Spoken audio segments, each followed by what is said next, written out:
Alright mga bossing, nilabas na ng boxing scene ang undercard sa salpukang David Benavidez versus Zurdo Ramirez. Co-main event po dyan ang laban nila Resendiz at Munguia. Tatangkaing agawin ni Benavidez ang WBO and WBA na kasalukuyang hawak ni Zurdo Ramirez sa darating na Mayo 2 sa T-Mobile Arena, Las Vegas.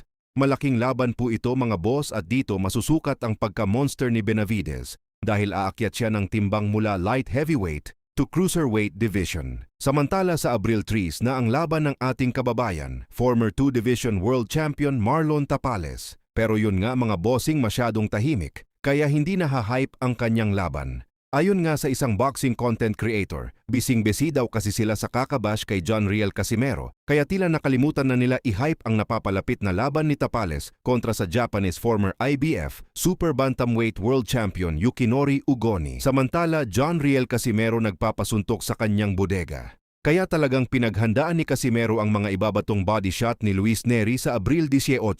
Samantala, sinabi ni Casimero na hindi daw makukuha ang kanyang timbang dahil sa malaki pa. Malaki daw ang kanyang kargada 45.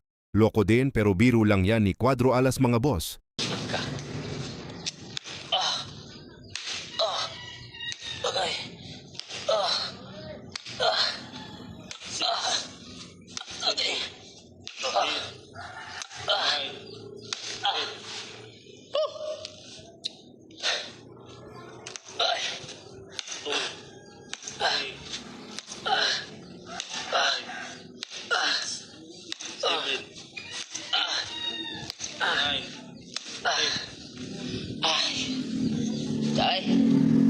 Di natin makuha yung timbang, guys. Sobrang laki ko pa. Laki yung Didi. Didi. Didi, day. Samantala sa latest pasilip ensayo ni Casimero kung saan ibinida niya ang malaman ni Pacman Pacquiao niyang galawan. Mukhang nasa kondisyon na si Casimero mga boss